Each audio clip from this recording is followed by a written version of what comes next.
तहसीलदार कार्यालयावर हा मोर्चा पोहोचलेला आहे। या संदर्भात आपण अध्यक्षांची प्रतिक्रिया घेणार आहोत।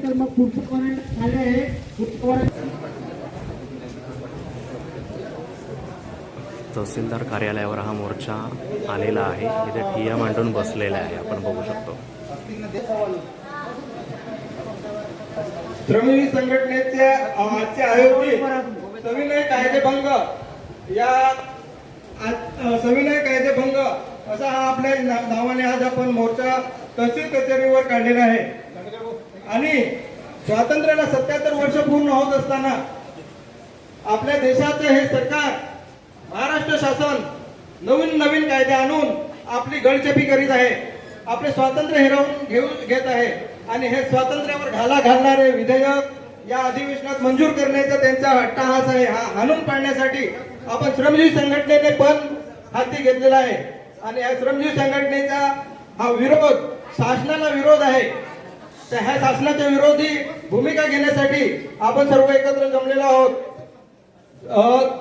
सर्वप्रथम आपण आज हा मोर्चा येण्यामागचा उद्देश काय आहे त्याची जी एकंदरीत प्रस्तावना आहे ती आपण समजावून घेणार आहोत। आजच्या मोर्चामध्ये सहभागी झालेले श्रमजीवी संघटनेचे जिल्हा सरचिटणीस गणेश भाऊ उंबरसाडा उपस्थित आहेत, तालुका अध्यक्ष उल्हास भाऊ आहेत, तालुका सचिव सुरेश भाऊ आहेत आणि तालुक्यातील सर्व प्रमुख पदाधिकारी आणि जिल्ह्याचे महिला पदाधिकारी रेखाताई दांगडे आजच्या तालुक्यात उपस्थित आहेत आणि सर्व प्रमुख पदाधिकारी तालुक्यातील उपस्थित आहेत। सर्वांचे मनापासून आभार मानतो आणि आजच्या मोर्चाची प्रस्तावना करण्यासाठी तालुका सचिव सुरेश भाऊ बर्डे यांना आमंत्रित करतो। ते एकंदरीत आजच्या मोर्चाची प्रस्तावना सांगतील। हा मोर्चा काढण्यामागचे उद्दिष्ट काय आहे, संघटने कशासाठी विरोध करत आहे, ही सर्व प्रस्तावनेमध्ये ते आपल्याला सविस्तर समजावून सांगतील। सुरेश भाऊ बर्डे। सविनय कायदेभंग हे आंदोलन घेऊन पालघर तहसील कार्यालयाच्या दालनामध्ये आलेला आहोत। सविनय कायदेभंग म्हणजे त्याचा विरोध करून आम्हाला कायदा मोडण्यासाठी आम्ही इथे आहोत।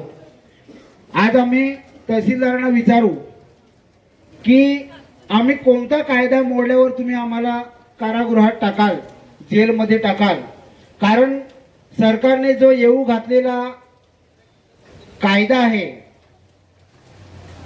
महाराष्ट्र अंतर्गत सुरक्षा अधिनियम 24, या अधिनियमामध्ये त्याने स्वातंत्र्याने बहाल केलेले मूलभूत अधिकार आहेत, ह्या मूलभूत अधिकारामधील भाग 3 मध्ये जे अभिव्यक्तीचे स्वातंत्र्य दिलेले आहे, मूलभूत अधिकारामध्ये अभिव्यक्तीचे स्वातंत्र्य दिलेले आहे, संघटना करण्याचे स्वातंत्र्य दिलेले आहे। आणि हे जे विधेयक आहे हे विधेयक संघटना वर बंदी आणणारे विधेयक आहे। ही संघटना बेकायदेशीर असल्याचे अधिकार या कलेक्टरांना दिलेले गेलेले आहेत की हे जे आंदोलन करतात हे कायदेशीर आहे की बेकायदेशीर आहे। आणि हे जर आपण शासनाच्या विरोधित करू असं कुठल्या अधिकाऱ्यांनी सांगितले? मोर्चा चांगला असतो अधिकाऱ्यांना, त्यांना वाईटच लागतो की हे लोक येणार आमच्या नावाने बडबडणार, बोलणार, आमचं पित्तल उघडं करणार। त्याच्यामुळे आमच्या संघटनेला जे मूलभूत अधिकार घटनेने दिलेले आहेत, मूलभूत अधिकारामध्ये ते अधिकार संपवण्याचं काम या विधेयकाने केलेलं आहे। हे जे विधेयक ज्यांनी मंजूर केलं, या विधिमंडळाने जे विधेयक मंजूर केलं, हे विधेयक आता राज्यपालांकडे गेलेले आहे आणि राज्यपाल याच्यावर जर विरोध नाही झाला तर हे राज्यपाल मान्य करतील आणि ते आपल्याला लागू होईल आणि आपण कोणत्याही प्रकारचा मोर्चा काढण्यावर ते त्यांना वाटला आपण जर मोर्चा नाही काढायचा तर नाही काढायचा, आपल्याला रस्त्यातच घरात दाराजवळच अडवून आपल्याला जेलमध्ये टाकू शकतात असा हा कायदा आहे। मग हा कायदा आम्हाला मान्य नाही।